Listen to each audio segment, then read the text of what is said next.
오늘 우리에게 주시는 하나님 말씀 신약 성경 누가복음 3장 9절로 14절까지 말씀입니다.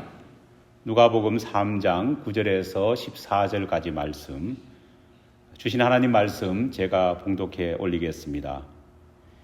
이미 도끼가 나무 뿌리에 놓였으니 좋은 열매 맺지 아니하는 나무마다 찍혀 불에 던지리라. 무리가 물어 이르되 그러면 우리가 무엇을 하리이까? 대답하여 이르되 옷 두 벌이 있는 자는 옷 없는 자에게 나눠줄 것이요 먹을 것이 있는 자도 그렇게 할 것이니라 하고, 세리들도 세례를 받고자 하여 와서 이르되 선생이여 우리는 무엇을 하리이까 하매 이르되 부과된 것 외에는 거두지 말라 하고, 군인들도 물어 이르되 우리는 무엇을 하리이까 하매 이르되 사람에게서 강탈하지 말며 거짓으로 고발하지 말고 받는 급료를 족한 줄로 알라 하니라. 아멘. 광야에서 외치는 자의 소리로 스스로를 규정한 세례 요한은 요단강 동편 강변에서 하나님의 말씀을 선포하기 시작했습니다. 세례 요한이 전한 메시지는 단순 명확했습니다. 다른 선지자들처럼 알쏭달쏭한 비유를 말씀 속에 집어넣어서 전하지도 않았습니다. 그렇다고 미래에 닥칠 일 같은 것들, 굉장히 가늠하기 어려운 그런 어려운 것들에 대해서도 말하지 않았습니다. 세례 요한은 모여든 사람들을 향해 하나님께 회개하라, 참회의 메시지만 전했습니다. 만약 세례 요한을 야구 투수에 빗댄다면요, 그는 변화구 투수가 아닙니다. 커브나 다른 변화구를 섞어가지고 던지는 그런 유형이 아니라는 겁니다. 그는 오직 직구 하나만을 가지고 그것도 한가운데로 던져서 삼진을 잡아내는 그런 선수였습니다. 마태복음 3장 1절로 2절 말씀입니다. 그때에 세례 요한이 이르러 유대 광야에서 전파하여 말하되 회개하라 천국이 가까이 왔느니라 하였으니, 유대 광야에서도 그랬고 요단 강변에서도 그의 메시지는 한결같았고 그의 메시지는 명확하고 클리어했습니다. 그날도 세례 요한은 회개하라는 메시지를 전하고 있었습니다. 세례 요한이 이렇게 말씀을 전하자 정말 수많은 사람들이 요단 강변으로 몰려들었습니다. 그의 말씀을 듣기 위해서, 또 그가 베푸는 세례를 받기 위해서 마을에서 멀리 떨어져 있는 그 강변까지 사람들은 찾아왔습니다. 여러분, 요즘이야 우리가 흔히 고수부지라고 부르는 강변이 잘 개발되어 있기 때문에, 잘 정비되어 있기 때문에 사람들이 강변을 자주 찾습니다. 그래서 그곳에서 운동을 하거나 여가를 즐기는 그런 사람들이 참 많습니다. 하지만 예수님 당시의 강가는 황량한 그런 불모지에 불과했습니다.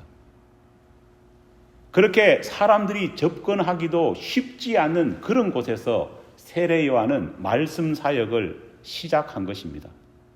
그럼에도 불구하고 그렇게 찾아오기 힘들고 그렇게 열악한 조건이 그 강변에 있었음에도 불구하고 사람들은 그가 전하는 메시지를 듣기 위해, 그가 전하는 하나님의 말씀을 듣고 세례를 받기 위해 엄청나게 몰려들었습니다. 왜 사람들이 몰려들었을까요? 성경에서 세례 요한의 설교를 들어보면요, 별로 재미있지 않습니다.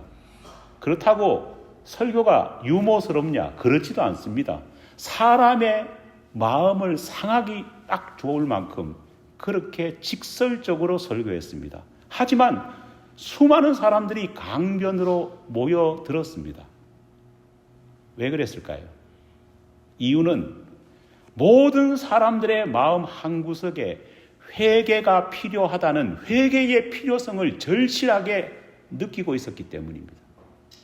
살아가면서 죄악이 가득한 이 세상에 살아가면서 그런 죄악된 분위기에 빠져서 죄의 확산에 일조하고 있다는 그런 마음의 부담감, 그런 죄책감을 이 시대에 많은 사람들이 가지고 있었다는 겁니다.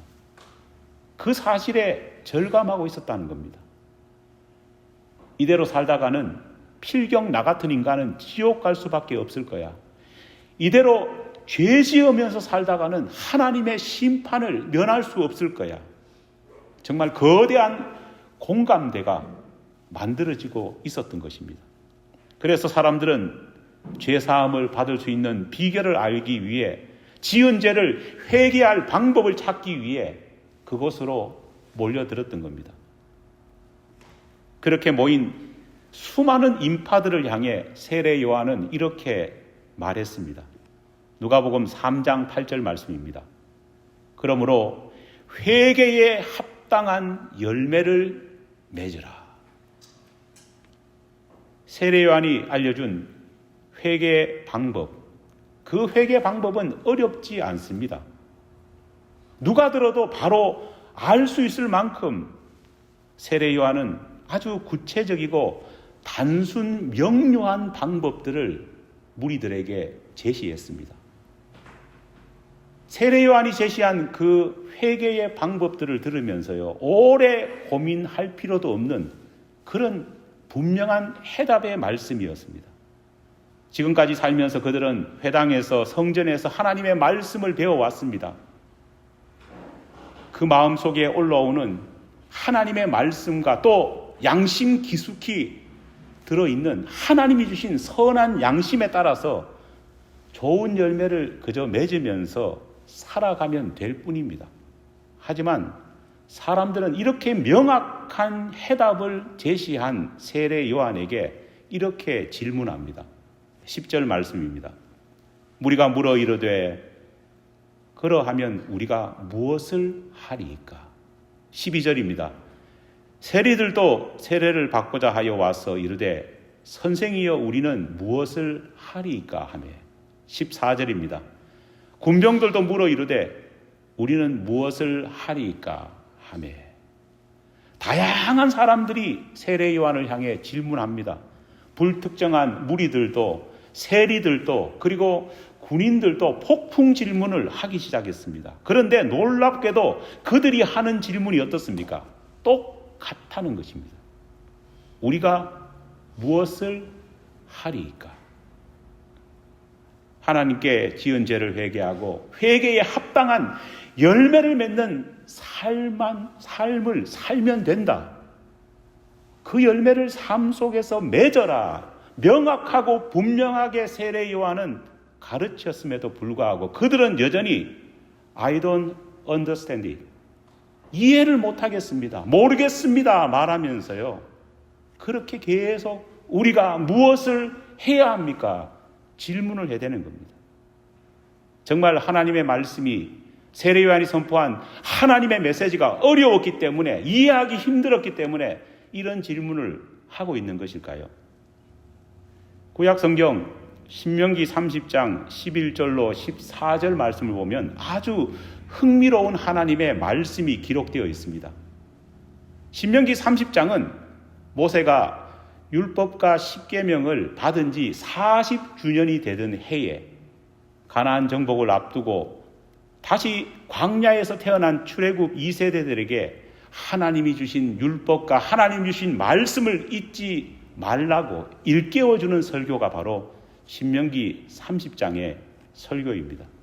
그날 모세는 백성들에게 하나님의 말씀, 하나님의 계명이 어떤 것인지를 이렇게 설명합니다. 이해를 돕기 위해서 제가 쉬운 성경 버전을 가져와서 여러분에게 소개해 드립니다. 내가 오늘날 여러분에게 전한 이 명령은 여러분이 깨달을 수 없을 만큼 어려운 것도 아니고 도달할 수 없을 만큼 먼 곳에 있는 것도 아닙니다. 이 명령은 하늘에 있는 것이 아니므로 누군가가 하늘에 올라가서 가져올 필요도 없습니다. 또 이 명령은 바다 건너편에 있는 것도 아니므로 누군가가 바다를 건너가서 가져올 필요도 없습니다. 이 말씀은 여러분들 가까이에 있습니다. 그것은 여러분의 입 속에 있고 마음 속에 있어서 언제든지 그 말씀에 순종할 수 있습니다. 모세가 뭐라고 설명하고 있습니까? 모세의 입술을 통해 하나님께서 뭐라고 자신의 말씀과 율법을 백성들에게 설명하고 있습니까? 이미 하나님의 말씀과 하나님의 율법의 계명은요, 누구라도 잘 알고 있고 누구라도 실천할 수 있는 어떤 것이라고요? 쉬운 것이다 말씀하고 있습니다. 여러분들의 입속에 하나님의 말씀이 이미 들어가 있고 여러분들의 마음속에 하나님의 율법이 이미 새겨져 있기 때문에 언제든지 여러분이 마음만 먹는다면 그 말씀에 순종해 열매를 거둘 수 있다는 겁니다. 하나님의 뜻과 하나님이 원하시는 것은 너무 쉽고 너무 확실해 남녀노소 누구라도 다 알 수 있고 이미 그것을 실행할 수 있는 힘이 우리 가운데 있다는 것을 하나님께서는 말씀해 주고 있습니다. 하지만 이렇게 쉽고 명확한 하나님의 뜻을 이스라엘 백성들은 순종하지 않았습니다. 말씀에 순종하기보다는 너무 어려워서 이해할 수 없습니다. 그렇게 명확한 하나님의 말씀을 들으면서도 무엇을 해야 할지 모르겠습니다. 이렇게 질문 공세만 해대는 것입니다. 여러분, 정말 이스라엘 백성들이 말씀을 이해 못했기 때문에 이런 질문과 말을 하고 있는 것일까요? 결코 아닙니다.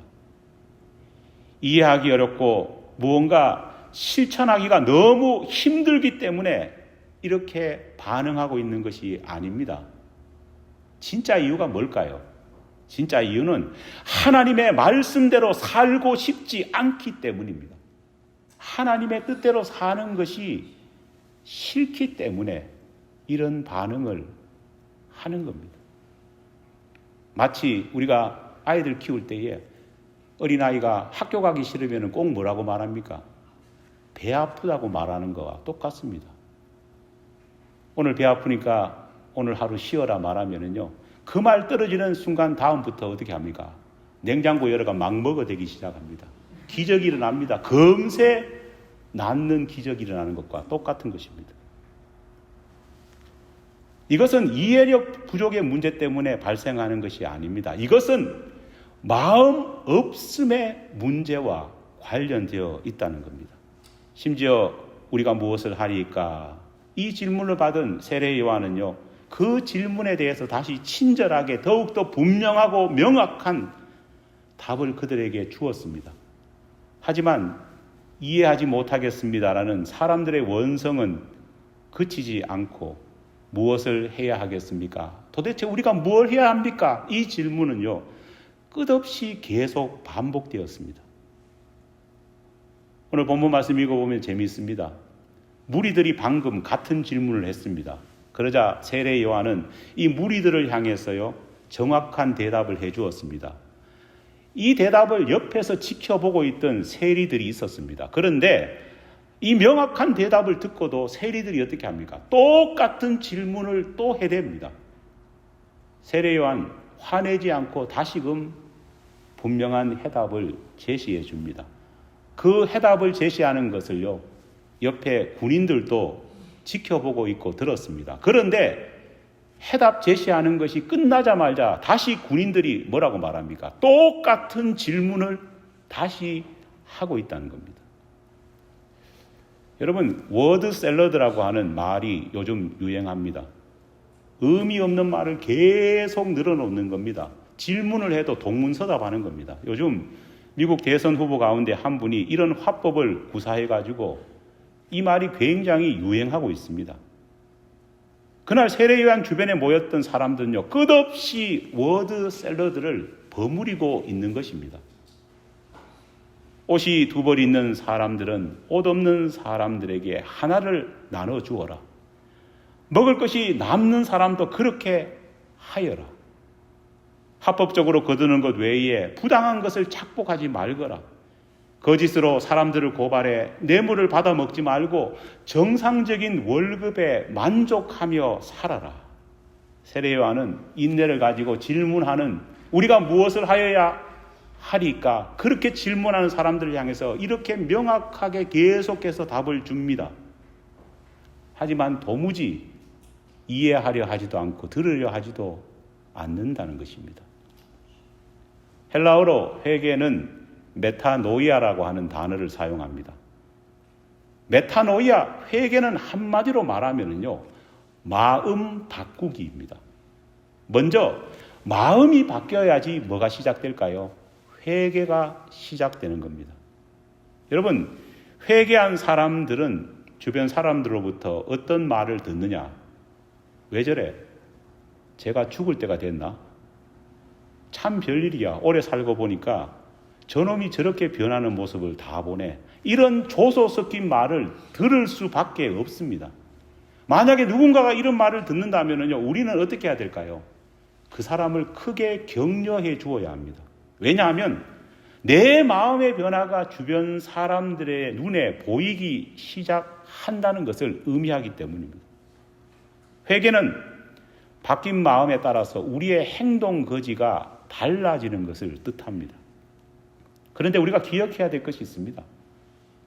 사람은 연약하고 사람은 죄성이 있기 때문에 마음에 결단하고 마음에 품는다고 해서 삶이 어느 날 갑자기 180도 한꺼번에 변하는 것은 결코 아니라는 겁니다. 그래서 우리는 항상 전면적이지는 못할지라도 작게라도 변화를 실천하면서 회개한 내용을 실천하며 살아가야 한다는 겁니다. 사람들이 회개를 어렵다 생각하는 이유가 있습니다. 그것은 내가 품은 마음이 내 행동으로 완벽하게 바뀌어지지 않기 때문에 회개 힘들구나, 포기해야 되나, 그런 생각을 한다는 겁니다. 작은 변화를 시작했지만은요, 이내 다시 원상복귀되는 자신의 모습을 보면서 절망하는 사람도 있습니다. 하지만 여러분, 우리가 원상복귀되고 절망하는 이유는요, 간단합니다. 작은 변화를 시도하지 않았기 때문에 첫째는 원상복귀되는 것, 아니 원상복귀되는 것도 없지요. 그렇게 되는 것이고, 작은 변화를 실천하면은요, 꾸준히 그것을 작게 계속해서 확대해 나가야 되는데 그렇지 않기 때문에 그렇습니다. 더 큰 문제는 마음에 품은 변화와 회개가 있었음에도 불구하고 행동으로 바뀌는 것을 차일피일 미루다 보면은요, 어떻습니까? 나중에는 마음에 변화되었던 내용까지도 잊어버린다는 것입니다. 따라서 우리는 하나님께서 내 마음에 주시는 것이 있다면 어떻게 해야 될까요? 비록 완전하지는 못하다 할지라도 즉시 실행에 옮겨야 됩니다. 오늘 말씀을 들으면서 우리가 평소에 예배를 들으면서 설교 시간에 은혜 받고 마음에 하나님이 주시는 말씀이 있다면요, 예배당 밖에 나가자마자 즉시 작게나마 실천해야 합니다. 좀 더 생각해 보지. 그렇게 하다가 일주일 보내면 어떨까요? 내 마음에서 일어난 일이 뭔지가 생각나지도 않고 잊어버리게 된다는 겁니다. 누가복음 3장 9절 말씀입니다. 이미 도끼가 나무 뿌리에 놓였으니 좋은 열매 맺지 아니하는 나무마다 찍혀 불에 던져지리라. 하나님의 심판은 급박하고 임박하게 진행됩니다. 마치 도끼가 이미 나무 뿌리를 잘라버리기 위해서 나무 뿌리에 올려져 있는 것과 같다고 말하고 있습니다. 세례 요한은 회개하라, 천국이 가까웠느니라, 그렇게 선포했습니다. 그런데 여기 문제가 있습니다. 우리말 성경에 회개하라, 천국이 가까웠느니라 이렇게 번역해 놓으니까요, 사람들 중에는요, 오긴 오겠지만 아직 온 것이 아니잖아, 이렇게 생각하는 분들이 많습니다. 회개하라, 천국이 가까이 왔느니라 그렇게 번역해 놓으니까요, 이 말씀 속에 들어있는 급박함과 절박함에 대한 그 의미가 제대로 표현되지 않고 있습니다. 오히려 반대로 회개하라 천국이 가까이 왔느니라 말하니까요. 아직 안 왔으니까 회개할 시간도 좀 있고 여유도 있다 생각하면서 안도하는 사람까지 있습니다. 하지만 헬라어 성경 원문에 기록된 이 구절은 그런 의미가 아닙니다. 안도와 여유를 느끼면서 회개를 나중에 해야지 유유자적하면서 안심하고 살 수 있는 그런 성경 말씀이 아닙니다. 이 말씀의 정확한 해석은 회개하라 천국이 바로 곁에 와 있다라고 하는 말이 정확한 번역입니다. 회개하라 천국이 가까이 왔느니라 이 말이 아니라 회개하라 천국이 바로 너의 곁에 와 있다라는 것이라는 겁니다. 여러분 바로 곁에 있다면 어떨까요? 임박함과 절박함이 느껴지지 않습니까? 남자분들 집에 혼자 부인이 어디 갔을 때 혼자 계실 때 어떻습니까? 저 같은 나이쯤 되면은 모처럼 홀가분한 해방감을 느낍니다. 이제 할렐루야 내일쯤 온다 소식 들으면은요 그래도 조금 이제 청소도 하고 인간답게 머리도 빗고 해야 되지만 그래도 어떻습니까? 내일 오는 겁니다. 가까이 오지만은 지금 당장 온 것이 아닙니다. 그런데 어떻습니까? 집 바로 문 앞에 와 있다면 어떨까요? 절박합니다. 약속한 시간을 어기고 갑자기 핸드폰 전화 걸어서 여보 나 곧 도착해 하면은요 난리 버거지가 벌어지지 않습니까? 바로 곁에 와 있다는 것은요 임박함과 절박함을 내포하고 있다는 겁니다. 여러분 회개는 시간 될 때 할 만한 여유가 될 때 하는 것이 아닙니다. 지금 당장 해야 합니다. 할 수 있을 때 회개의 열매를 작게나마 맺기 시작해야 합니다. 작게라도 변화를 실행할 수 있어야 합니다. 여러분 예수 믿는 것도 동일하지 않습니까? 여유 있을 때 형편될 때 믿는다고 하는 분들이 얼마나 많은지 모릅니다. 내 형편 좀 나아지면 내 사정 좀 나아지면 내 건강 좀 나아지면 교회에 한번 오겠다 그렇게 말하는 사람 얼마나 많은지 모릅니다. 그렇게 말하면은요 결코 예수를 믿지 못합니다. 지금 당장 믿어야 합니다. 왜 그럴까요? 내가 오늘 오후에 죽을지 10년 후에 죽을지 누가 장담하겠습니까? 성경이 말하는 하나님의 심판은 늘 갑자기 다가옵니다. 그날이 뭐같이 온다고요? 도둑같이 임하는 겁니다. 지금 이 순간만 사실은 우리 자신의 시간입니다. 내일도 모레도 우리는 계획하고 내다보지만은요 누가 내일과 모레가 우리의 삶에 있다고 장담할 수 있겠습니까? 내일과 모레는 나의 시간이 아닌 것입니다. 비록 완벽하지는 못하더라도 지금 당장 하나님께서 내 마음에 주시는 회개의 마음을 깨닫고 지금 당장 작은 변화를 위한 행동을 작게라도 시작할 때에 바로 그것이 우리가 회개에 합당한 열매를 맺는 출발점이 된다는 것을 우리 모두가 기억하기를 간절히 축원합니다.